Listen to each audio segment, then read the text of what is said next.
Face à face, bonsoir à tous. Une heure de débat ce soir entre Michel Onfray et Éric Zemmour. Et au sommaire de ce débat, 3 grandes parties. Tout d'abord, au lendemain de l'attentat pour lutter contre le terrorisme, faut-il parler de guerre ou est-ce qu'une issue pacifique est encore possible? Autre question, comment retisser le drapeau national? Tolérance, inclusion, fabriquer de bons républicains par l'école.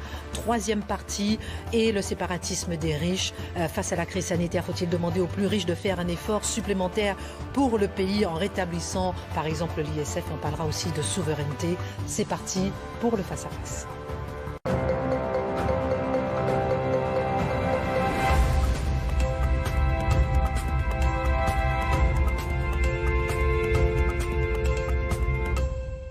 Bonsoir messieurs, bonsoir Michel Onfray, bonsoir Éric Zemmour. Michel Onfray, vous êtes de retour parmi nous pour notre plus grand des plaisirs d'ailleurs. Vous êtes philosophe, on le rappelle, vous avez créé la revue Front Populaire qui marche très bien. Vous êtes auteur d'une centaine d'ouvrages traduits dans une trentaine de pays. Le dernier en date, La vengeance du pangolin, Pensez le virus chez Robert Laffont. Vous analysez ce virus révélateur des folies de notre époque, incompétence de l'État, impuissance de l'Europe, cacophonie des scientifiques. On va parler un petit peu de la crise sanitaire tout à l'heure. Mais avant tout, pour commencer, messieurs, au lendemain de la mort de Samuel Paty, la France a renouvelé sa volonté de lutter contre le terrorisme. Michel Onfray, est-ce qu'il faut parler de guerre ou bien est-ce qu'une issue pacifique est encore possible ? D'abord, je pense qu'on peut parler de guerre et parler de paix aussi en même temps. C'est pas parce qu'il est question de guerre que pour autant la paix n'est pas possible ou pas pensable. On ne fait la paix que parce qu'il y a la guerre. Et ensuite, je ne voudrais pas qu'il n'y ait que des débats sémantiques. Est-ce qu'on a le droit de dire sauvageon ? À l'époque où, en 1999, je crois, Jean-Pierre Chevènement dit les sauvageons, c'est un arbre qui n'a pas été greffé. Vous voyez l'étendue de l'insulte. On a les Bernard-Henri Lévy, les Libérations, l'Humanité, enfin tous ces gens qui nous disent que c'est inadmissible. Dominique Voynet, à l'époque, demande à être reçu par le ministre en trouvant inadmissible qu'on puisse appeler sauvageons des vrais sauvages. Et cette idée qu'aujourd'hui on puisse dire alors, est-ce qu'on peut parler de barbarie? Est-ce qu'on peut parler d'ensauvagement? Et on a des plateaux télé où on dit mais c'est inadmissible, sauvage, ensauvagement c'est sauvage, ils ne sont pas des sauvages, etc. Enfin, je suis assez sidéré qu'on ne puisse pas mettre des mots sur les choses pour qu'on ne puisse pas agir sur les choses. Oui, il s'agit d'une guerre civile. Il s'agit d'une guerre civile. Quand des Français tuent d'autres Français, que ces Français soient anciens, récents, modernes, arrivés depuis 8 ans, 9 ans, je ne sais plus combien pour ce monsieur tchétchène, ce sont des Français. Et donc quand des Français égorgent d'autres Français, tuent d'autres Français, massacrent d'autres Français, le font régulièrement. J'ai appris en écoutant Éric Zemmour qu'il y avait 120 attaques au couteau tous les jours. Qu'est-ce que c'est que 120 attaques au couteau tous les jours, si ce n'est une guerre civile, le signe d'une guerre civile? Mais issue pacifique possible? Alors après quand vous regardez les propositions qui sont faites, moi j'ai un peu de mal à voir tous ces gens qui depuis 25 ans ont fabriqué les choses telles qu'elles se passent aujourd'hui, descendre dans la rue avec leurs larmes de crocodile, que ça va de François Hollande à Mélenchon, en passant par Coquerel, en passant par Bayrou, enfin tout le monde, les premiers ministres anciens, modernes et autres, ils sont tous là en train de nous dire inadmissible, faisons République, ça ne peut pas durer, ça ne va pas continuer, nous serons sévères, etc. Tous ces gens qui ont une quelconque responsabilité dans cette aventure devraient être menés devant ce que fut un tribunal Russell, vous savez, ça existait à l'époque de Sartre, pour qu'on puisse enfin, je crois que c'est le directeur de Charlie Hebdo qui a lancé cette idée, je trouve qu'elle est juste, demander des comptes à ces gens qui ont armé le bras de gens qui aujourd'hui égorgent. Donc il faut remonter les causes en estimant que oui, on égorge un enseignant, paix à son âme, pauvre homme, mais en même temps, qui l'a fait, pourquoi, qui le soutient, etc. On voit aujourd'hui Edwy Plenel accueillir dans le site Mediapart quelqu'un qui nous dit que finalement, le vrai problème, c'est pas qu'on égorge des gens, c'est qu'on ait pu abattre quelqu'un qui avait l'intention d'en égorger d'autres éventuellement, et on se dit, mais est-ce qu'on marche sur la tête ou pas? Donc à un moment donné, oui, il faut employer les mots forts, c'est une guerre civile, ça y ressemble, ça se manifeste dans ces prémices. On a une heure, Michel Onfray, je sens que... Il faut le laisser parler aussi. Vous savez, à chaque fois qu'on a quelque chose comme ça, on dit c'est plus jamais la même chose, ce sera plus possible. Et ça recommence. Donc il y a juste un moment donné où on peut être en colère en disant mais vous êtes discrédité, vous êtes disqualifié, tout ce personnel politique qui a rendu possible ces choses-là. Le regard d'Éric Zemmour. Qui vous répond. Issue pacifique ou guerre? Moi, je ne vais pas contredire Michel Onfray pour le plaisir de le contredire sur ce thème-là, puisqu'il le sait. Depuis des années, je parle de guerre civile, je dis qu'on y va, etc. Je voudrais même compléter simplement sa vision, et je ne suis même pas sûr qu'il sera en désaccord avec moi. Je voudrais la compléter à travers le concept de guerre de civilisation, vous savez, celui de Samuel Huntington. Je pense que nous vivons 2 guerres de civilisation. La première, c'est avec, je dirais, les pays asiatiques. C'est-à-dire que, en fait, l'Occident et l'Europe ont dominé le monde pendant plusieurs siècles, et aujourd'hui, après les décolonisations, etc., les peuples qui ont été dominés se revanchent. Chacun à sa manière, chacun a son style. On a l'Asie qui prend sa revanche sur le plan économique. On est dans vraiment le mano à mano. Hein. On voit bien quand l'économie va peut-être donner d'ailleurs le militaire, hein, selon la ligne. Je pense toujours à l'Allemagne, vous savez, avant la guerre 14, qui ont commencé à dominer l'Angleterre sur le plan économique, et ça s'est fini en Première Guerre mondiale. Hein, je pense toujours à ça, et d'ailleurs, vous savez, c'est le professeur américain là, qui parle de piège de Thucydide, et bon, on a connu ça, nous, avec les Anglais, hein, sous Louis XIV, sous Napoléon. Bref, ça, c'est les combats de grande puissance. On voit bien que c'est l'Amérique de Trump, mais moi je pense que ça va continuer après Trump, qui mène ce combat face à la revanche et à la volonté de revanche des Chinois et des Asiatiques en général. Ça, c'est la première guerre de civilisation. Et puis, notre guerre de civilisation, si j'ose dire, c'est-à-dire l'Europe avec l'univers arabo-musulman. Vous allez me dire ce que vous pensez de ma distinction. Je distingue entre islam avec un petit i et islam avec un grand i. C'est-à-dire islam avec un petit i, c'est une religion, des gens qui, comme des juifs, des catholiques, des protestants, qui pratiquent leur religion, qui ont une foi, etc. Islam avec un grand i, c'est la civilisation, et même mieux que la civilisation, si je veux dire, enfin plus, une force politique qui avance, une force politique subversive, révolutionnaire, authentiquement révolutionnaire, là pour la première fois, et qui veut, elle aussi, prendre sa revanche sur l'Europe, sur la France en particulier, sur les anciennes puissances coloniales, sur le monde chrétien, etc. Et ce que nous vivons sur le sol français, c'est simplement une guerre de deux civilisations qui sont sur le même sol. On a fait la folie de faire venir des millions de gens d'une autre civilisation, et maintenant le résultat, c'est qu'on a un affrontement de deux civilisations sur notre sol. Michel Onfray, il faut s'attaquer à l'immigration, ou à l'immigration, vous êtes d'accord ? Moi, je crois que le grand débat, c'est effectivement la question de la civilisation. Et il y a eu deux auteurs majeurs, avec Fukuyama, par exemple, et Huntington. Ah bah c'est le grand affrontement. Absolument. L'un disant la fin de l'histoire, grand libéral qui nous dit, depuis la chute du mur de Berlin, depuis la fin de l'Empire soviétique, le marché triomphe sur la planète, c'est la fin de l'histoire, elle est enfin réalisée, pas par le prolétariat et le marxisme, mais par le marché. Ce qui n'était pas idiot, d'ailleurs, on peut comprendre cette... C'était une grande bêtise. C'était une grande bêtise. Non, regardez, le monde asiatique accepte ces règles du marché, etc. C'est ça que je veux dire. C'était très égocentré, cette façon de croire qu'il y avait, après la guerre froide, il y avait toujours la guerre froide. C'est pas parce qu'on a perdu un ennemi qu'on n'aura pas d'autres ennemis. Ah oui, là-dessus, oui, bien sûr. Donc la fin de l'histoire n'était pas pensable parce qu'il y avait d'autres adversaires possibles et potentiels. Voilà. Et puis Huntington, en face, qui disait, oh là là, pas du tout, choc des civilisations. Il distinguait un certain nombre de blocs. Absolument. Je suis pas d'accord avec tous ces blocs, mais je suis d'accord avec une idée ancienne, elle est déjà chez Malraux, qu'une civilisation, c'est d'abord une spiritualité, c'est-à-dire une religion. Tout ce qui s'agrège autour d'une religion. Absolument. Ce qui suppose, chez nous, je veux dire en Occident, un livre. Ça peut être la Torah, ça peut être... C'est aussi le Coran. Et donc, on construit des civilisations là-dessus. Nous avons une civilisation qui est le judéo-christianisme. Vous avez raison, moi je mettrais à l'intérieur de tous ces combats les relations que nous avons avec l'Inde, avec la Chine, avec l'Afrique, avec les autres pays. Je ne pense pas que ce soit une guerre de civilisation, c'est une guerre commerciale. Les Chinois sont très occidentalisés puisqu'ils sont marxistes-léninistes et que leur obsession, ça reste une pensée européenne, et que leur obsession c'est le mode de vie français, c'est-à-dire ils aiment le cognac, ils aiment le calva, ils aiment le champagne, ils aiment les produits de luxe, etc. C'est une sous-partie du continent judéo-chrétien, même si c'est confucéen. Voilà pourquoi je ne serais pas d'accord avec Huntington. Mais laissons de côté cette affaire. Je crois vraiment qu'il y a des grands chocs de civilisation. Et que notre problème, vous parliez, chère Christine, tout à l'heure de guerre civile. Oui, c'est une guerre de civilisation. Il y a des civilisations qui sont en pleine forme. J'ai écrit tout un livre là-dessus pour montrer comment une morphologie nous permettait de penser la vitalité des civilisations. Ça naît, ça vit, ça croît, c'est en pleine puissance, Spengler, et ça s'en va. Pardon ? Toute la thèse de Spengler sur les civilisations. Spengler, mais c'est surtout Hegel, parce que Hegel pense ça avant Spengler. Ah oui, 1918, vous avez raison. 1918 c'est pour vrai, le déclin de l'Occident. Mais ça reste un schéma morphologique. D'accord. Donc c'est un schéma morphologique, et on se dit, il y a des civilisations qui, comme les hommes, peuvent mourir. J'ai compris. Civilisation viking, elle existe. Voilà, il y a des Scythes, il y a Assur, Sumer, Babylone, etc. Il y a une civilisation marquisienne, des îles Marquises, etc. Nous avons un bloc de civilisation qui a rendu possible, je vous ai souvent entendu le dire et vous avez raison, qui a rendu possible une conquête planétaire. C'est-à-dire que le téléphone, la voiture, la fusée, le numérique, etc., ce sont des productions judéo-chrétiennes qui servent à la planète entière. Ça sert même aux terroristes aujourd'hui quand ils communiquent entre eux. Et je crois que ces deux guerres de civilisation, enfin cette guerre de civilisation avec deux blocs, oppose un bloc fatigué, le judéo-christianisme, et un bloc puissant, et conquérant et impérialiste, impérieux et impérialiste. C'est-à-dire qu'il un bloc islamique ou le bloc asiatique le bloc asiatique, je vous dis, c'est oui, d'accord, vous le mettez, partie du continent occidental pour moi.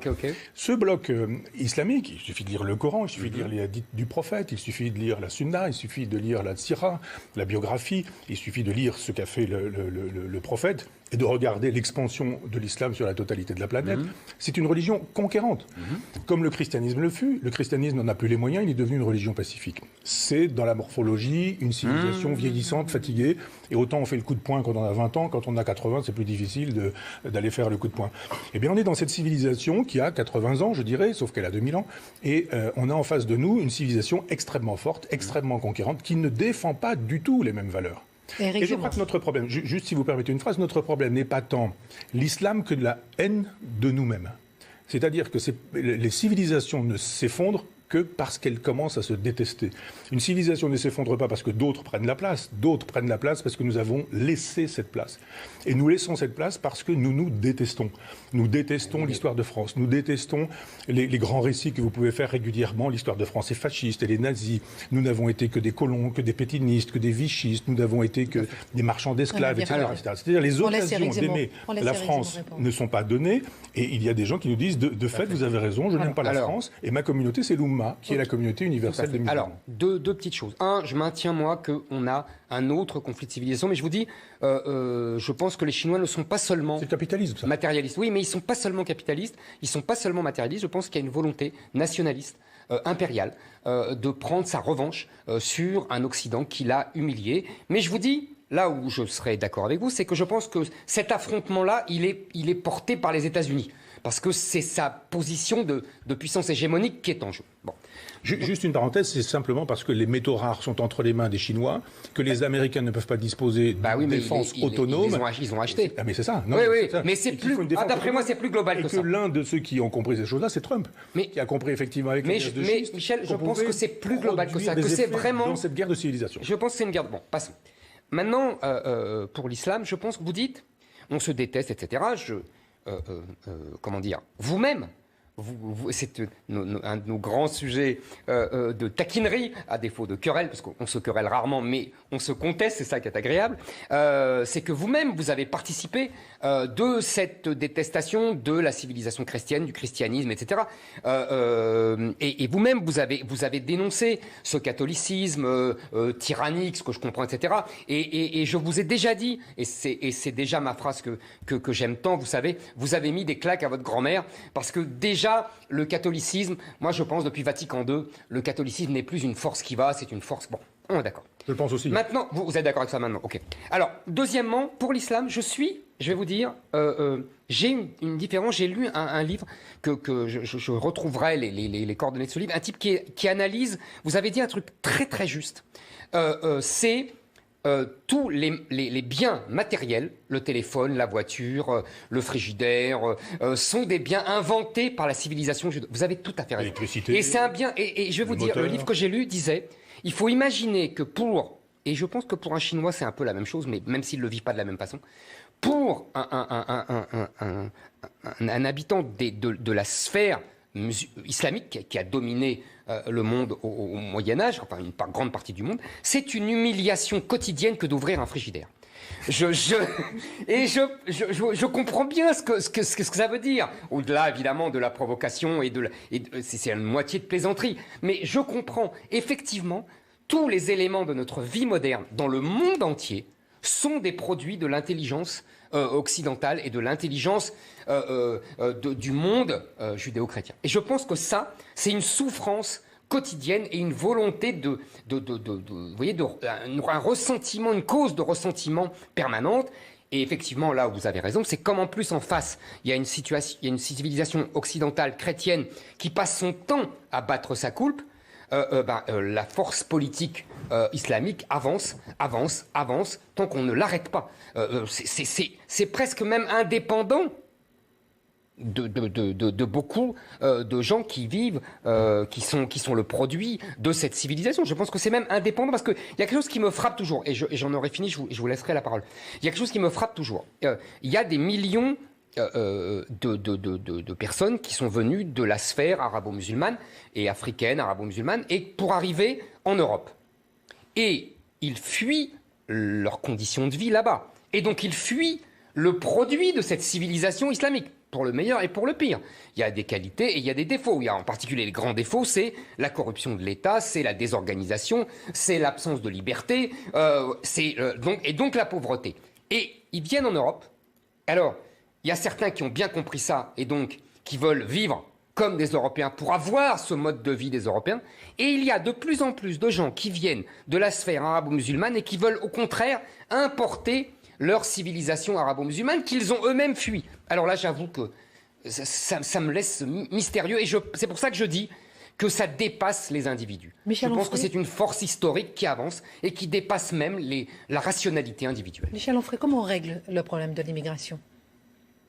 Je voudrais pouvoir répondre juste un peu. Vous pouvez faire les deux. Moi, je vous sais apte. Je ne crois pas qu'on puisse dire des musulmans qu'à chaque fois qu'ils ouvrent le frigidaire, ils ont non, vous avez compris, c'est une thèse que je trouve intéressante, parce qu'elle est provocatrice, mais elle est intéressante. Je voudrais vous dire pourquoi je n'y souscris pas. Bien sûr. Je n'y souscris pas. Je n'y souscris pas parce que notre civilisation est devenue ultra-matérialiste. Je défends une position matérialiste en philosophie, mais il y a un sens second, le matérialiste, c'est celui qui n'a de soucis que des biens matériels. Je ne suis pas matérialiste en ce sens. De la même manière que vous avez raison, j'ai fait une critique du christianisme à une époque où effectivement il n'y avait pas autant de danger avec l'islam. On était en 2005, je crois, enfin le traité d'Athéologie, je ne sais plus, mais enfin, il faudrait vérifier. Et donc, alors là, je vous donne moins d'accord alors. Je croyais que c'était plus vieux. Je pense qu'en 2005, il y avait déjà le danger qu'on vit aujourd'hui. Ah oui, d'accord, ça, oui, d'accord. Sur la date de mon livre. Qu'on ne le voyait pas, mais que... Donc vous avez eu tort. Oui, sûrement. De toute façon, il y a aujourd'hui des textes que je n'écris plus parce que je pense qu'on ne tire pas sur une ambulance. Voilà, je pensais à l'époque que l'ambulance n'était pas à ce point une ambulance et que ça pouvait ressembler à une ambulance, mais ça ne l'était pas autant. On a vu ce que le pape vient de dire récemment. On voit bien que c'est une ambulance dont les pneus sont crevés, les portes explosées, etc. Donc je me retiens là-dessus. Je reviens au frigidaire. Je pense que les musulmans nous donnent une leçon, et qu'ils ont bien raison en ce sens, qui est une leçon d'antimatérialisme. Oui. Parce que quoi qu'on pense, ce sont des gens qui ont un idéal. Ce sont des gens qui pensent que l'horizon indépassable n'est pas forcément... Alors je ne pense pas des jeunes générations qui sont un mélange d'un petit peu tout, mais je veux dire que l'horizon indépassable n'est pas dans le téléphone portable, dans le 4x4, le SUV ou ce genre de choses. Mais ce sont des gens qui ont une spiritualité, qui ont une éthique, qui ont une exigence morale, qui ont des valeurs, qui estiment que nous sommes honteux, nous, à envoyer nos personnes âgées dans des choses qu'on appelle même des EHPAD, qui sont des mouroirs, qui estiment que la sexualité avec n'importe qui, quand on veut, comme on veut, pour faire n'importe quoi, c'est pas forcément très honorable à l'endroit des femmes, etc. Donc je pense que c'est pas une affaire de frigidaire, c'est une affaire de dignité, parce que ces gens sont dans une morale de l'honneur et que nous avons perdu le sens de l'honneur. Nous n'avons plus aucun sens de l'honneur. On insulte tout le monde. Je suis 1000 fois d'accord avec vous là-dessus. On vous donne un chèque et on a lavé l'honneur. C'est pas incompatible avec l'histoire du frigidaire. Mais il n'empêche que je suis tout à fait d'accord avec vous. C'est une revendication spirituelle. Tout à fait d'accord. Les musulmans sont dans une revendication... certains musulmans... Non, mais je suis 1000 fois d'accord. Les gorgeurs, on n'y est pas. Bien sûr. Mais je veux dire que certains musulmans sont dans une revendication éthique, morale, de droiture, de morale, de vertu. Traité d'Athéologie, il faut le rendre grâce. Janvier 2005. Voilà. Et il faut leur rendre grâce. Mais je suis tout à fait d'accord. Ils sont dans une revendication de spiritualité, d'éthique, de morale. Plus nous, c'est fini. J'aimerais qu'on aille un peu plus loin. À votre question sur l'immigration. Et après j'ai une autre question. D'accord. Sur l'immigration, je pense qu'effectivement, je reviens à cette idée qu'il n'y a pas tant un problème d'islam qu'un problème de détestation de soi.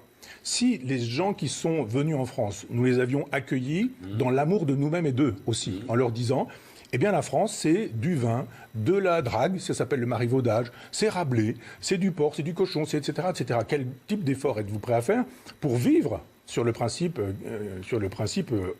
disons judéo-chrétien, sur le principe de notre civilisation? Ça n'a pas été fait. On a dit, vous prenez tout, vous prenez rien. Et ils se sont dit, nous, on reste entre nous, on fait des communautés, on a notre éthique. Là, je ne parle pas des musulmans de banlieue qui sont un mélange d'islam, d'identité facile à prendre, de délinquance, de brutalité, parce que ça couche n'importe comment, ça boit de l'alcool, ça se drogue, etc. Et l'éthique chez ces gens-là, c'est pas vraiment leur premier souci. Et en même temps, ils ont une aspiration à l'éthique. Ils ont une aspiration à l'idéal. C'est-à-dire qu'ils veulent se sacrifier pour quelque chose qui les dépasse, et ils estiment, ils ont tort, qu'en massacrant un professeur, ils auront droit au paradis. C'est une erreur théologique, c'est une erreur morale, c'est une erreur politique, mais c'est l'erreur de la France de ne pas avoir été capable de donner des vertus, des valeurs de substitution, des valeurs à désirer, qui nous auraient permis de dire il y a autre chose que le ciel. Le ciel, c'est une affaire, la laïcité vous permet d'entretenir un rapport à votre ciel, mais il y a aussi et surtout la terre. Et là, pour le coup, il y a la France, pas tant la République, parce que là, pour le coup, c'est pas mon souci. Éric Zemmour. Attendez, j'entends beaucoup ça depuis longtemps, et moi-même, je vous avoue, Michel, que j'ai cru à cette thèse. Tout simplement parce que là où vous avez raison, c'est qu'on a renoncé à être nous-mêmes, on a renoncé même à l'assimilation, on a renoncé à présenter notre projet historique, je suis d'accord. Mais je vais vous dire, vu ce que je vous ai dit tout à l'heure, je n'y crois plus. Si vous me laissez 2 minutes, je vous dirai pourquoi. D'abord, toujours le même argument, le nombre. Le nombre. Oui. La démographie. Vous savez, le général de Gaulle disait on assimile des individus, on n'assimile pas des peuples. Aujourd'hui, nous avons reçu tellement de gens qui viennent d'une sphère civilisationnelle qui nous est étrangère que nous ne pouvons plus assimiler personne et qu'au contraire, nous désintégrons sans cesse. C'est-à-dire que, regardez, il y a 4 ans, il y avait ce sondage de l'Institut Montaigne qui disait que 50% des jeunes de moins de 25 ans, des jeunes musulmans de moins de 25 ans considéraient que la charia était supérieure aux lois de la République. Nous sommes aujourd'hui dans un autre sondage, 4 ans plus tard seulement, 4 ans, à 75%.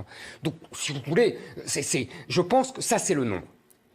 Deuxièmement, je pense, comment vous dire, à l'irréductibilité des civilisations, de plus en plus. Je vais vous dire, et c'est sans doute un de nos désaccords, je suis de plus en plus essentialiste et de moins en moins existentialiste. Oui, ça je vois. Voilà. Et je vais vous dire, ça n'était pas acquis. Honnêtement, je viens d'une réflexion plutôt individualiste. Moi-même, je me suis assimilé à une civilisation différente. Vous voyez, et mes parents m'ont poussé à ça. Donc je crois à l'acte individuel, à l'acte de liberté, vous voyez, de celui qui choisit, qui s'ancre, qui s'enracine, etc. Mais je pense que nous sommes débordés, 1, par le nombre, et 2, par une civilisation qui est rétive et qui n'a jamais, au-delà de cas individuels, qui n'a jamais accepté cette assimilation. Je vous rappelle que vous verrez je crois que c'est dans Pirenne, vous savez, le grand historien belge Henri Pirenne, qui explique dans son livre magnifique qui s'appelle Mahomet et Charlemagne, ou Charlemagne et Mahomet, je ne sais jamais, que les deux conquêtes de l'Empire romain d'Occident et l'Empire romain d'Orient ont été tout à fait antagonistes. J'en ai pour 1 minute, Christine. La conquête de l'Empire d'Occident par les barbares du Nord, les Goths, les Visigoths, tout ça, ils conquièrent le territoire, mais ils parlent latin, ils se convertissent au christianisme, vous voyez, ils deviennent des gallo-romains, etc. De l'autre côté, on a les Arabes qui déferlent sur l'Empire d'Orient, qui prennent l'Empire d'Orient très vite, beaucoup plus vite, mais qui imposent l'arabe, le Coran et Allah, et qui ne se convertissent pas du tout, vous savez, au christianisme, à l'orthodoxie, etc., et qui imposent leurs lois, leur religion et leur langue.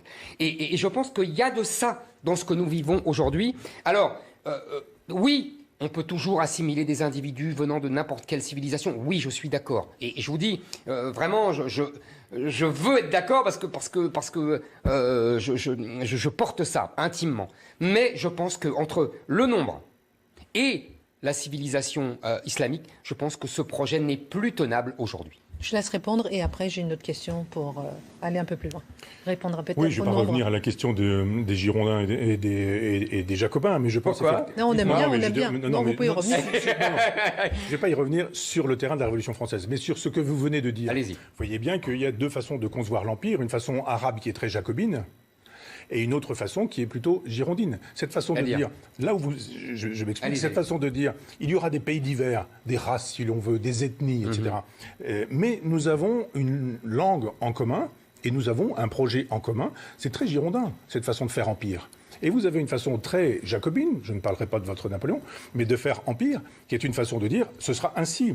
C'est-à-dire, façon girondine, Alexandre, par exemple, procédait de la sorte. C'est-à-dire, Alexandre épouse une femme indienne. Enfin, dans les 2 cas, ça a échoué. Et Alexandre et Napoléon. Alors ça, on est en train de parler de la méthodologie. Oui, non mais... Si l'on ne parle pas de la méthodologie des empires... d'accord. Mais sur le fonctionnement des empires, pour le coup, vous avez raison, mais ça ne dure pas.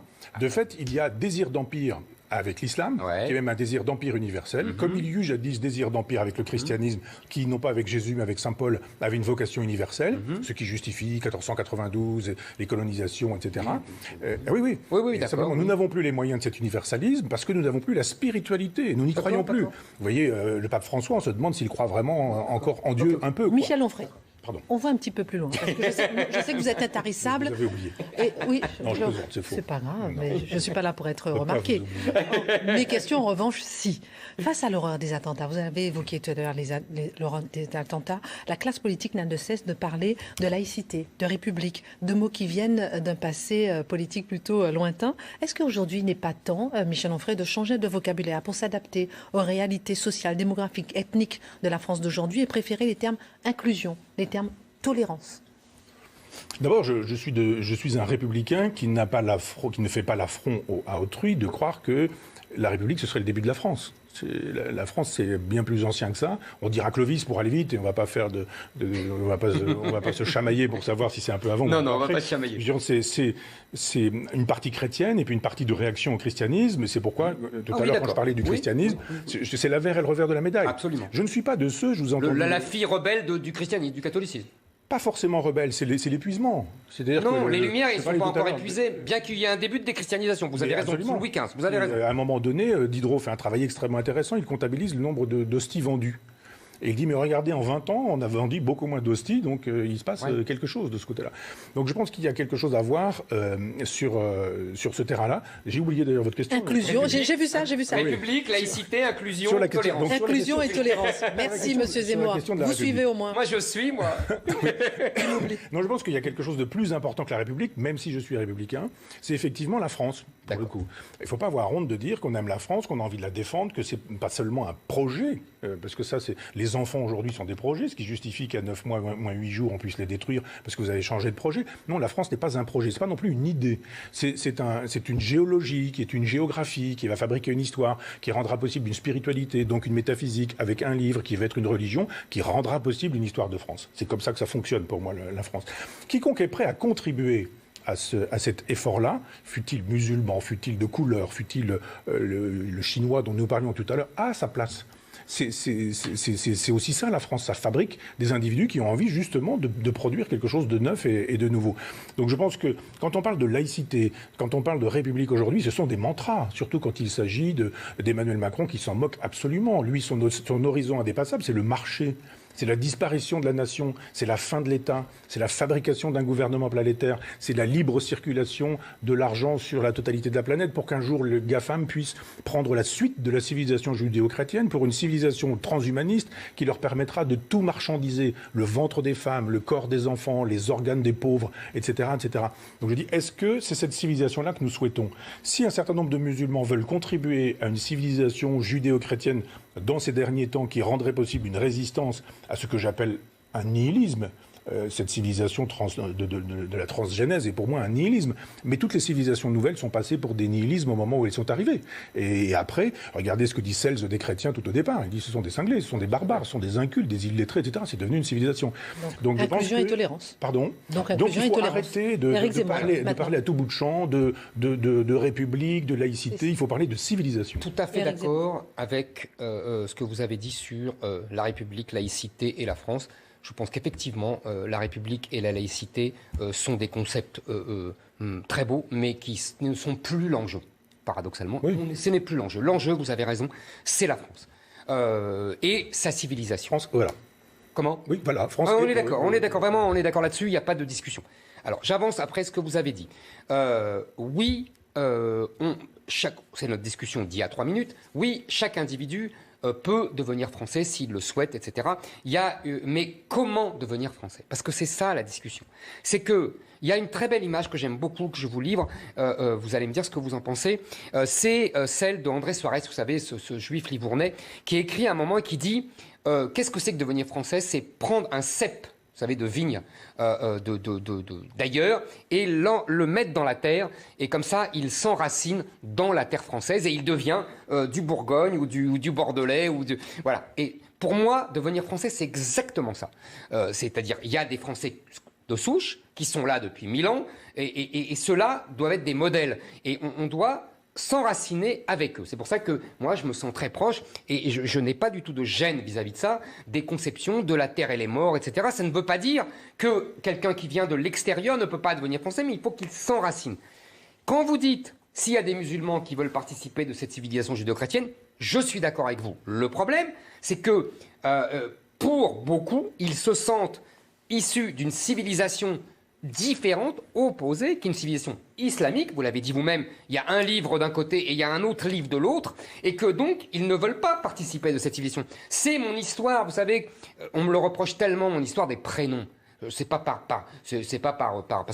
parce que je suis obsessionnel avec ça. Non, c'est parce que vous avez bien compris qu'un prénom, c'est le symbole d'une civilisation, d'une religion, et que s'appeler Michel, ce n'est pas comme s'appeler Mustapha. Mustapha, ça relève d'une civilisation islamique qui relève d'une autre civilisation. Et s'appeler Michel, c'est s'approprier cette civilisation judéo-chrétienne. C'est pour ça que j'insiste là-dessus. Et c'est pour ça qu'il y a un gros problème. Et que, si vous voulez, individuellement, oui, on peut toujours, mais collectivement, non, on ne peut pas. Et maintenant, vous posiez la question de nos politiques. Moi, je pense que nos politiques ont un problème au-delà de ce que vous avez dit sur, effectivement, Macron, son horizon, c'était le monde, c'était le marché, etc. Oui, sauf que maintenant, vous avez vu, il dit le contraire. Il brûle ce qu'il a adoré, il adore ce qu'il a brûlé. Mais peu importe, la vérité, c'est qu'ils ont deux problèmes, selon moi. Le premier, c'est que vous vous souvenez du mot terrible de Raymond Aron sur Valéry Giscard d'Estaing, il ne sait pas que l'histoire est tragique. Mais là, maintenant, ils ne savent même pas ce que c'est que l'histoire. Mais encore moins que l'histoire est tragique, premièrement. Deuxièmement, ils ne veulent pas voir ce que je vous ai dit tout à l'heure sur le nombre. La question démographique leur échappe. Et en plus, ils sont, si vous voulez, imprégnés d'une espèce de, j'ose pas dire philosophie parce que je parle à un vrai philosophe, donc d'une vulgate philosophique existentialiste qui croit uniquement dans l'individu et qui ne veut pas voir qu'il y a des essences, qu'il y a des peuples et qui croient en l'homme avec un grand H. Alors, je vous l'accorde, ça rejoint la notion du marché, etc. Parce que l'homme avec un grand H, c'est avant tout un consommateur et un producteur, et là vous avez 1000 fois raison, mais qui ne s'y réduit pas, et qui ne veut pas voir que des hommes sont avant tout, vous savez, selon la célèbre phrase de Joseph de Maistre, des Italiens, des Français, des Russes, des Anglais. Je pense que là, il y a une incapacité à comprendre ce qui leur arrive et ce qui nous arrive. Comment devenir français, pour rebondir sur la question d'Éric Zemmour, et est-ce que l'école a un rôle dans tout ça? J'allais vous le dire, c'est essentiellement la question d'éducation, c'est la question d'instruction. C'est-à-dire que quand on apprenait l'histoire de France de façon chronologique, quand on apprenait l'histoire de l'art, de la peinture, de la musique, quand on apprenait l'histoire de la préhistoire, on a même l'histoire de l'histoire, c'est-à-dire ce qu'on appelle l'historiographie, faire l'histoire de l'écriture de l'histoire, quand on apprenait des poésies, quand on travaillait sa mémoire, son intelligence, quand on calculait de tête, qu'on faisait du calcul mental, etc., on fabriquait une culture, une intelligence. C'est-à-dire quand on a aujourd'hui des politiciens qui viennent nous dire que l'école doit inviter à l'esprit critique, quand c'est France Inter qui nous dit qu'il faut faire l'éloge de la tolérance, on rigole. C'est la radio la plus intolérante qui soit. On se dit, mais il y a une seule façon, non pas de fabriquer des citoyens. On va pas J'ai le droit de rire quand je suis d'accord et que ça m'amuse quand même. Il ne faut pas fabriquer des citoyens, il faut fabriquer des gens intelligents, cultivés. J'ai écrit un livre sur Camus, je suis allé en Algérie et dans ma chambre d'hôtel, le soir, j'ai regardé le journal de 20h. C'était le journal du FLN. On avait l'impression que 1962 n'avait pas eu lieu et que nous étions toujours, en Algérie, nous étions toujours sous domination française et que la guerre d'Algérie n'était pas terminée. Si on ne fait pas l'histoire de la guerre d'Algérie, parce que si c'est Benjamin Stora, on ne fait pas l'histoire de la guerre d'Algérie. Mais enfin, on fait la guerre du côté du FLN. Voilà. Et là, pour le coup, on fait de l'idéologie, mais on ne fait pas de l'histoire.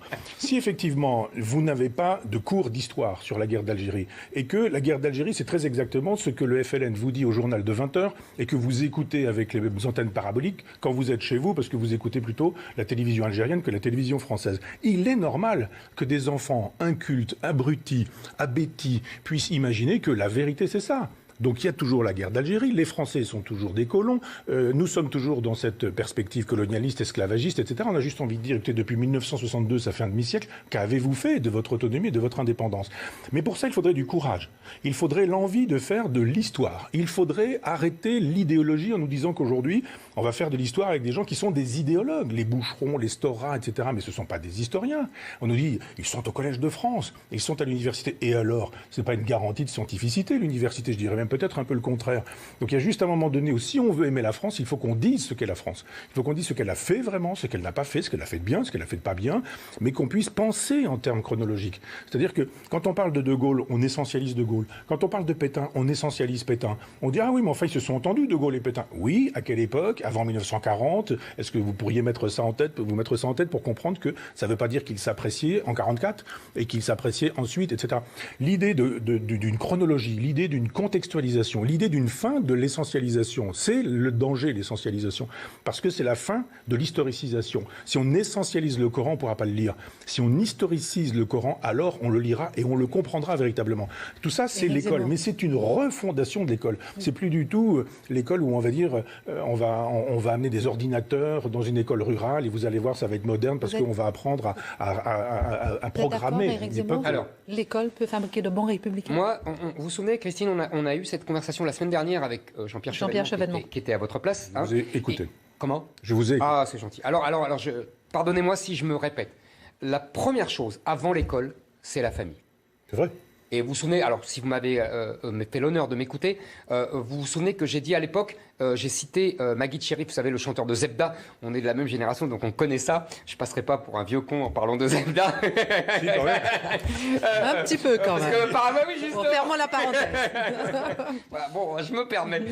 Et j'ai raconté, vous avez vu à Chevènement, il avait écrit ses souvenirs, c'était très touchant et très intéressant. Et il racontait que sa mère lui disait toujours « Deviens un Français, mais ne le sois jamais ». Si dans des familles, et ça revient à mon essentialisation malgré tout, vous voyez, je m'accroche à ça parce que je pense que malheureusement, c'est aujourd'hui un fait historique majeur.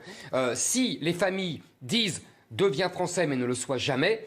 Les familles, elles disent ce que le FLN dit à la télévision. D'accord, si vous voulez. C'est la même chose. Bon, alors maintenant pour l'école. En plus, pardonnez-moi Michel, en plus l'école, je suis tout à fait d'accord, encore une fois on est de la même génération, donc on a eu la chance de connaître la fin en fait de l'école de la Troisième République. On a eu la chance d'apprendre à lire, à écrire, à compter comme avant, voilà, donc on fait très peu de fautes d'orthographe, on écrit un pensée correct.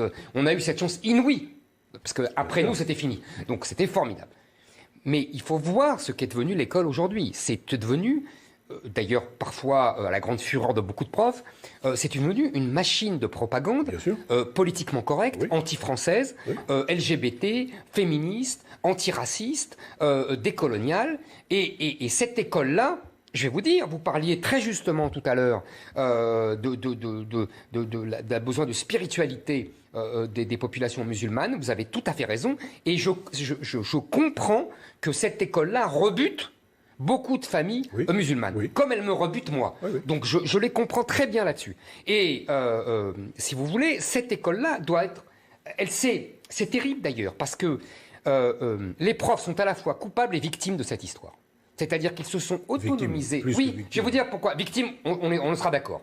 Hein, on est d'accord, ils ont reçu des réformes à la noix, on est tout à fait d'accord. Ils se font inspecter. Et c'est ce que j'allais dire. L'inspection, c'est la police. On est tout à fait d'accord. D'ailleurs, le malheureux bâti allait subir une inspection et donc une sanction. Absolument. Blanquer se cache derrière son petit doigt, mais c'est ça que ça veut dire. Là-dessus, on est d'accord. Mais en même temps, si j'ose m'exprimer ainsi, on n'osera plus dire en même temps bientôt, en même temps, ils se sont autonomisés de l'État. Ils ont considéré que petite parenthèse, Éric Zemmour, la thèse de la sanction, elle n'est pas avérée. Hein. Oui, je sais. Mais moi, je pense qu'ils mentent et qu'il y aurait eu des sanctions. Mais c'est mon opinion. Il y a déjà eu de toute façon des profs sanctionnés et virés d'éducation nationale pour ne pas avoir été politiquement corrects dans leur cours. Tous les profs le savent. Inspection veut dire sanction. Donc ça, j'en ai parlé avec des profs. J'ai été inspecté plusieurs fois dans la vie.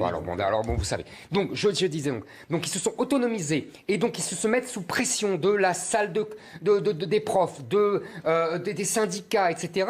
qui sont les porteurs de cette idéologie politiquement correcte et qui ont vérolé les programmes, les cours, les mentalités, les esprits. Et donc on paye ça. Donc il faudrait vraiment une révolution, j'allais dire, réactionnaire. Vous voyez ce que je veux dire? C'est-à-dire vraiment revenir sans complexe Et j'ai cru à un moment, pendant 3 mois, que Jean-Michel Blanquer serait l'agent de cette réaction donc je rêvais. Et malheureusement, j'en suis un peu revenu, si j'ose dire. Et je pense qu'il faut une vraie révolution réactionnaire, revenir à l'école telle qu'elle fut, ne pas avoir honte de ça. Mais je pense que ça va être une œuvre vraiment herculéenne. Maintenant que vous êtes actuellement sur l'école, j'aimerais qu'on avance. Il reste 20 minutes, on a le temps, mais 2 autres sujets. Allez-y. Le séparatisme des riches, ensuite on parlera de la souveraineté tout à l'heure. J'aimerais qu'on ait le temps. Alors, outre la crise identitaire, sécuritaire que traverse la France avec l'islamisme, la crise sanitaire, vous avez écrit un livre justement sur ce sujet, a de l'autre conséquences sur l'économie du pays, notamment avec l'emploi des moins qualifiés qui ne peuvent pas avoir recours par exemple au télétravail. Alors Michel Onfray, est-ce qu'il faut demander aux plus riches de faire un effort supplémentaire pour le pays en rétablissant par exemple l'ISF ? Moi, sur le principe, je suis pour. Mais le problème n'est pas là. C'est-à-dire que quand je suis dans la maison de mon village natal et que je vois la fracture numérique, je vois toutes les difficultés à être branché à tous les sens du terme, on se dit tout ça est formidable, mais c'est réservé aux Parisiens qui ont le haut débit ou aux gens qui habitent des grandes villes et qui le peuvent et qui ont les moyens d'avoir un ordinateur performant, pas un ordinateur qui rame, etc., etc. Donc on ne va pas faire payer les riches tout le temps non plus. Ça n'a pas de sens de croire que plus on fait payer les riches, mieux c'est pour les pauvres. Je pense qu'il faudrait des programmes pour les pauvres où on puisse dire justement, eh bien maintenant, puisqu'on n'a plus le choix de ne pas avoir de téléphone portable et que tout passe par le téléphone portable, il n'est pas normal que dans plein de régions françaises, on ait des zones blanches et qu'on ne puisse pas utiliser son téléphone portable, qu'on ne puisse pas utiliser le haut débit, parce que si on est dans son village et qu'on a envie d'envoyer des fichiers un peu lourds, on ne le peut pas. De temps en temps, il faut sortir. Moi, dans ma maison, là, je suis obligé de sortir, d'aller sur la place publique, parce qu'il y a un petit endroit où je peux éventuellement utiliser mon téléphone portable. J'ai toujours un téléphone fixe, etc. Donc, il y en a marre de cette idée du faisons payer les riches et ce sera formidable pour les pauvres, parce que si on a des programmes qui nous permettent véritablement de désenclaver, d'utiliser des routes, des autoroutes, d'utiliser des trains, des TGV, qu'on puisse avoir des liaisons. Pour l'instant, on ferme des aéroports de province, on ferme des lignes de chemin de fer, on a fermé toutes les gares que j'ai pu utiliser. Moi, quand pendant des années, j'étais prof, j'habitais à Argentan, je travaillais à Caen, le train s'arrêtait dans toutes les gares. Aujourd'hui, il s'arrête dans une gare. Il y avait 7 ou 8 gares, 8, 9, 10 gares. Les enfants montaient, descendaient, etc. Tout ça, c'est fini. Donc, si vraiment on voulait régler un certain nombre de problèmes, ce ne serait pas en faisant payer les riches, ce serait juste en faisant de telle sorte que l'argent dégagé par les TGV puisse aller sur les petites lignes pour qu'en province, on puisse vivre normalement plutôt que d'être obligé de partir dans les grandes villes où de toute façon seuls les riches peuvent habiter le centre-ville et les moins riches les périphéries, puis dans les banlieues les plus pauvres et puis éventuellement dans les campagnes ceux qui n'ont vraiment plus rien du tout. Éric Zemmour. Alors, je suis content que vous ayez dit ça sur l'ISF parce que je trouvais toujours que ça ressemble à un gadget ce truc. En plus, ça rapporterait 2 milliards d'euros d'après les calculs. Et par rapport aux 100 milliards qu'on balance là, c'est vraiment... Oui, vous savez, on a tous les deux connu Picsou dans sa piscine. Avec l'idée de prendre un peu d'argent dans la piscine, c'est pas vraiment un problème. Pas avec le micro non plus. C'est peut-être un gadget, mais utilisé. Non, mais en plus, c'est pas les vrais riches, vous savez bien. C'est pas les vrais riches. Quand on dit vrais riches, l'argent, il est déjà parti. C'est la classe moyenne supérieure qui paye ça. Bon. Ouais. En plus, je pense que vous savez bien, on est un des pays, sans doute le pays, qui a le moins de problèmes d'inégalité, si j'ose dire. C'est-à-dire où les inégalités ont le moins augmenté parce qu'on a une telle machine de redistribution que, bon, il y a des inégalités, évidemment. Mais alors... Maintenant, je pense qu'il y a 2 problèmes. Là où vous avez tout à fait raison, c'est quand vous dites les métropoles et le reste, la fameuse distinction de Guy Louis avec la France périphérique et la France des métropoles.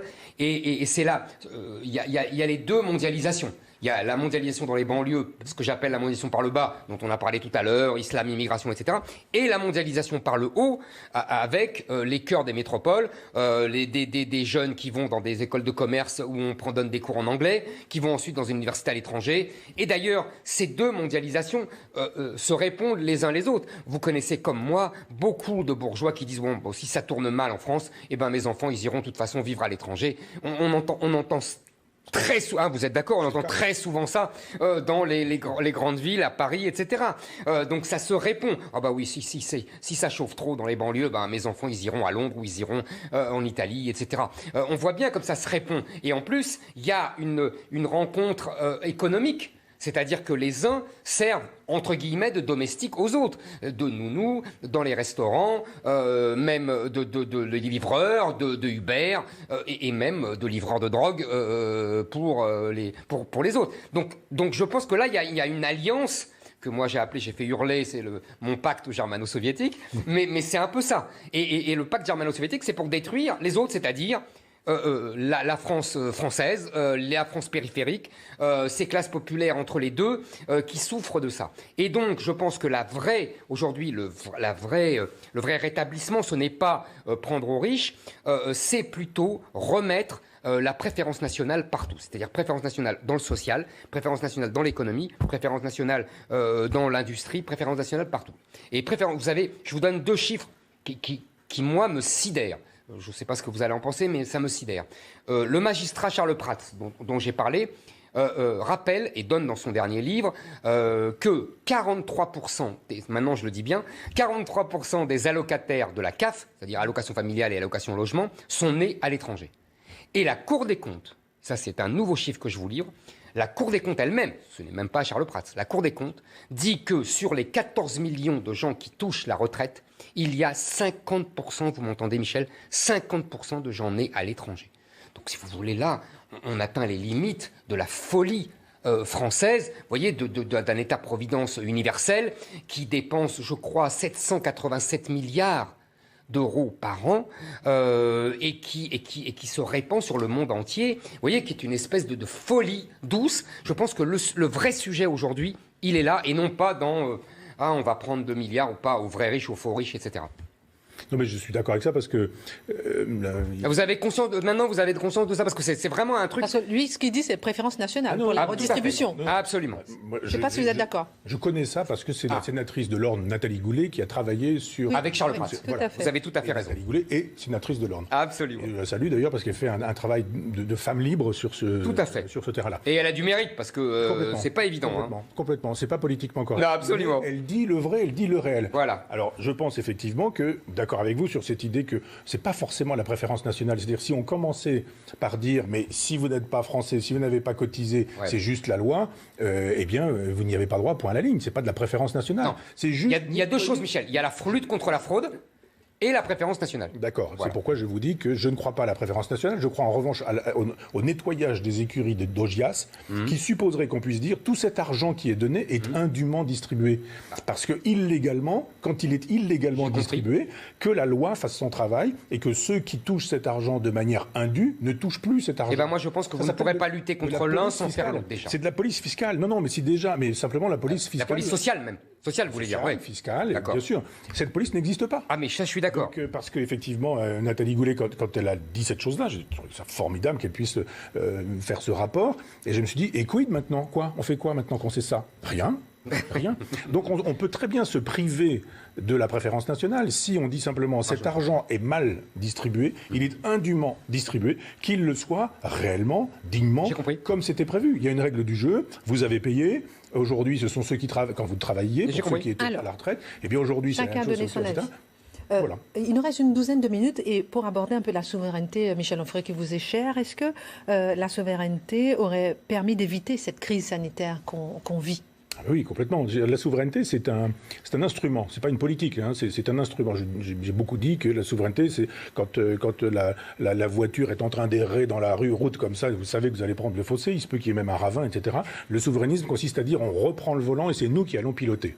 Maintenant, ça ne veut pas dire que parce que vous allez piloter, vous allez au bon endroit, vous allez avoir la bonne direction, etc. Donc le souverainisme est une méthode qui permet de dire nous devons disposer des moyens de faire une politique.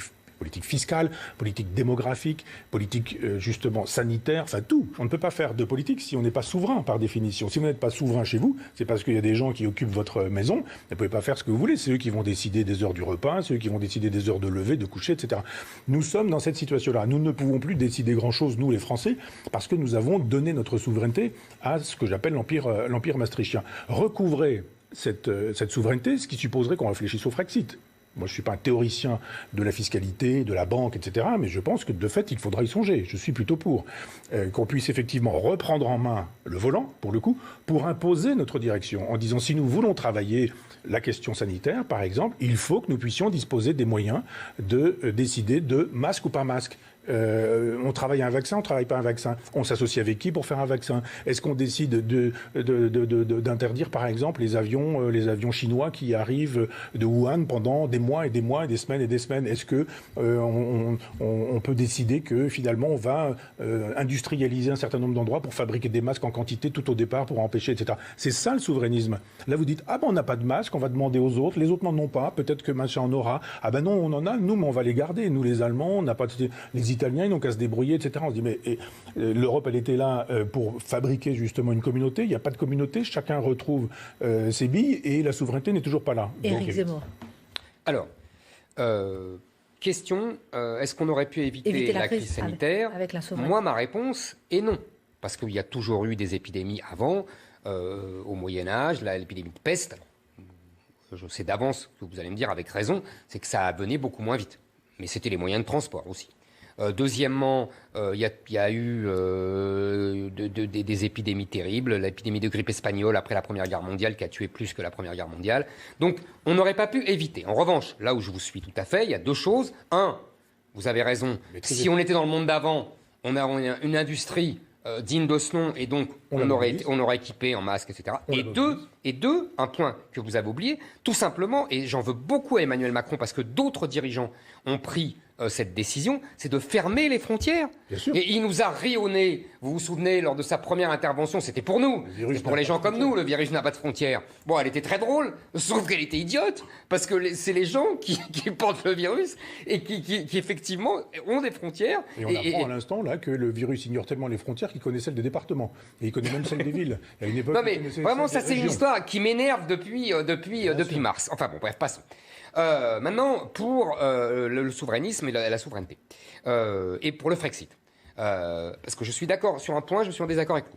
D'accord sur un point, le souverainisme, la souveraineté est un moyen, et d'ailleurs, il faudra qu'on dise, vous et moi, pour quel but retrouver la souveraineté, pour quel but. Bon. Bien sûr. En revanche, pour le Frexit, je ne suis pas d'accord et je vais vous dire pourquoi. Pour plusieurs raisons. Ça fait référence évidemment au Brexit et donc à la sortie de l'Angleterre, de Grande-Bretagne, de l'Europe. La Grande-Bretagne, vous le savez, comme moi, n'a jamais vraiment été dans l'Union européenne et même elle avait sa monnaie. Elle avait sa monnaie. Elle avait sa monnaie, vous avez tout à fait raison. Et donc, elle a toujours demandé des clauses opt-out, vous vous souvenez de ce jargon, etc. Si la France quitte l'Union européenne, il n'y a plus d'Europe. C'est fini. Oui. Deuxièmement. Donc on en fait une autre. Voilà. Est-ce qu'on en fait une autre? J'en sais rien. Deuxièmement, je pense que, et c'était des discussions que j'avais avec d'autres, je pense que les Français ne voteront pas majoritairement pour le Frexit. Et donc, que ça va faire comme la campagne de Marine Le Pen en 2017, vous vous souvenez, sur l'euro, c'est qu'un train peut en cacher un autre, et donc on va répondre à une question qui n'est pas pour moi prioritaire. C'est-à-dire que je pense que la question prioritaire, c'est celle qu'on a traitée dans notre première demi-heure, c'est-à-dire l'identité de la France, la question migratoire, la question de l'islam, la question de l'identité de la France, et que cette question peut être traitée sans tenir compte de l'Europe. Je ne dis pas que c'est facile, parce que je sais bien que les directives, la jurisprudence, etc. Mais vous connaissez le mot de Jacques Chirac que j'aimais beaucoup, quand est-ce que Bruxelles va me déclarer la guerre ? Je répondrais de la même façon si j'étais à l'Élysée. Bruxelles lui déclare la guerre puisqu'il faisait la politique de Bruxelles. Donc, mais bien sûr. Il ne craignait rien. Bien. Il craignait juste le bon mot. Absolument. Mais comme souvent avec Chirac. Donc, si vous voulez, je pense que ça, on n'est pas la Grande-Bretagne. Pour une raison historique, c'est que la Grande-Bretagne, depuis 2 siècles, a gagné toutes ses guerres. Ouais. Et que nous, on a perdu 40, on a perdu 1870. Vous savez, j'ai lu un jour une correspondance tout à fait passionnante entre Pompidou et Malraux. Et c'est son fils, je crois, qui a dit tout à fait remarquable. Et à un moment, Pompidou lui dit, et vous allez voir, ça m'a frappé parce que nous, je suis sûr que vous, comme moi, on est obsédés par 40. Mais Pompidou dit, depuis 1870, les Français savent qu'ils peuvent être battus par un seul pays. Alors qu'avant, Louis XIV, Napoléon, il fallait toute l'Europe pour nous battre. Il fallait qu'ils se mettent à tous, et encore, ils n'y arrivaient pas à chaque fois. Tandis que là, un seul pays, la Prusse, nous a écrasés. Et Pompidou disait à Malraux, depuis, les Français ont peur de se retrouver tout seuls, vous voyez, dans une situation historique, et donc, ils n'oseront jamais sortir de l'Europe. Je pense que cette grille de lecture et cette thèse est exacte. Et donc, je préfère moi, aller à l'essentiel et essayer de régler les questions que je peux régler. Je dis pas que ça ne posera pas de problème avec l'Europe. Hein. Vous voyez, je suis pas complètement débile. Mais je pense que s'il y a plus de France, il y a plus d'Europe.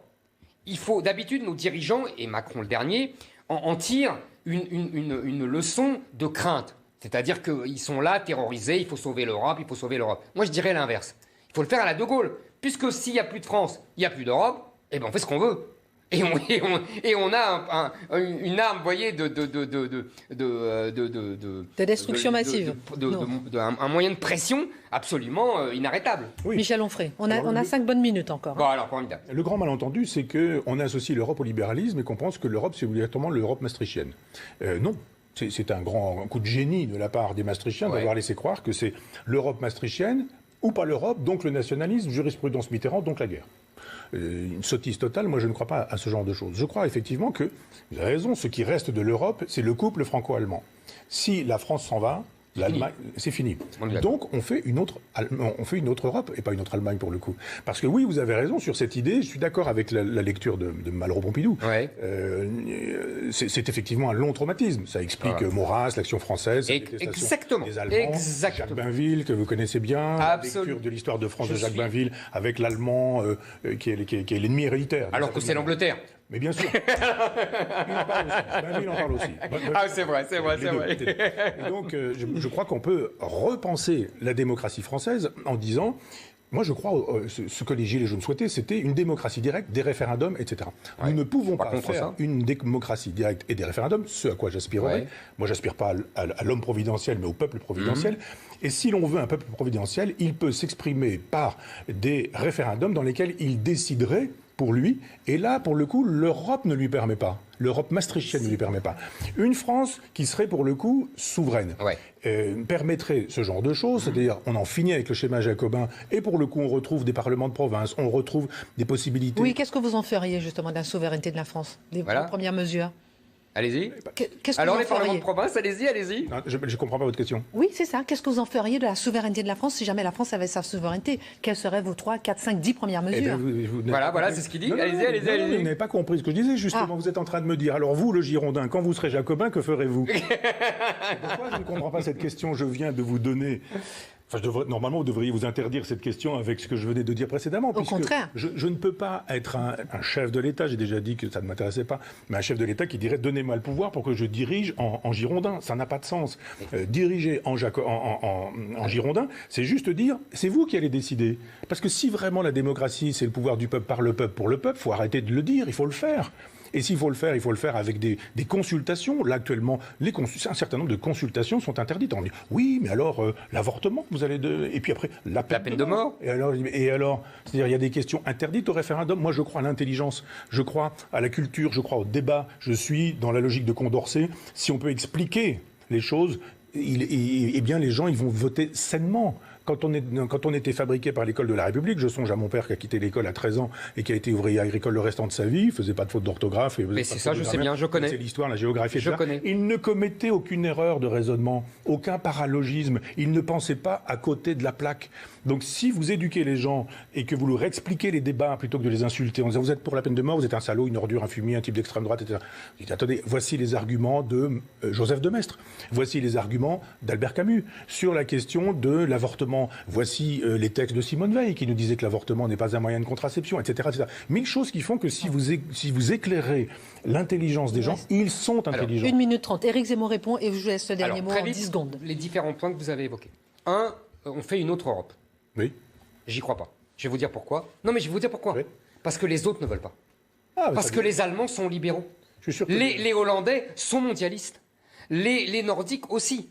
À la limite, on pourrait faire une Europe avec l'Italie. Vous savez que c'est mon rêve.